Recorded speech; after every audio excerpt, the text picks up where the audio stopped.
Այս հունվարից փոփոխվեց միանգամից 3 սակագին։ Էներգիայի, գազի եւ ջրի 2017-ին առաջին անգամ սոցիալապես անապահով ընտանիքները հատուկ իրենց համար սահմանված արժեքով կօգտագործեն գազն ու լույսը։ Հունվարից մեր երկրի սոցիալապես անապահով ընտանիքները 1 խորանարդ մետր գազի դիմաց կվճարեն 100 դրամ, իսկ էլեկտրաէներգիայի 1 կիլովատի դիմաց կվճարեն 40 դրամ, ցերեկը 30 դրամ էլ գիշերվա օգտագործած էլեկտրաէներգիայի։ Մարինե Թամազյանը նպաստառու է գազի եւ լույսի սակագնի նվազման մասին լսել է։ Գազից սակայն չի օգտվում, լույսն էլ խնայում է, որպեսզի նպաստի ու հիվանդության թոշակի մի քանի հազար դրամը բավականեցնի նաև սննդին։ Բնակարանը ջեռուցում են փայտով։ Գազ չունեմ,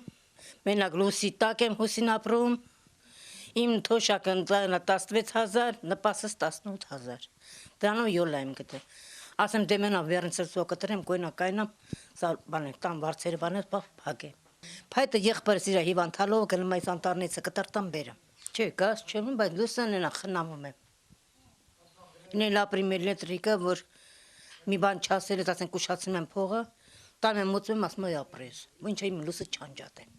Արտոնությունից օգտվելու են միայն սոցիալապես անապահով ընտանիքները, մյուսների համար թե էներգիայի եւ թե գազի սակագնի նվազումը շատ չնչին է 1-2 դրամ։ Արտոնյալ խմբից դուրս բնակչության համար էներգիայի գինը ցերեկվա համար սահմանվել է շուրջ 45 դրամ, գիշերվա համար գրեթե 35, իսկ գազի սակագինը սահմանվել է 139 դրամ։ Մուշեղ Մելքումյանը թոշակառու է, գազի եւ լույսի համար վճարը 5000-ից չի անցնում, ասում է հակառակ դեպքում վճարել չի կարողանա։ Մենակ եմ ապրում։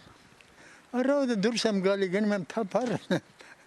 քիչ եմ ծախսում ես։ 2017-ից ուժի մեջ մտավ նաև խմելու ջրի միասնական սակագինը։ 1 խորանարդ մետրի դիմաց բնակիչները վճարելու են 180 դրամ։ Մերի Գոլոլյան, Արմեն Հովսեփյան, լուրեր։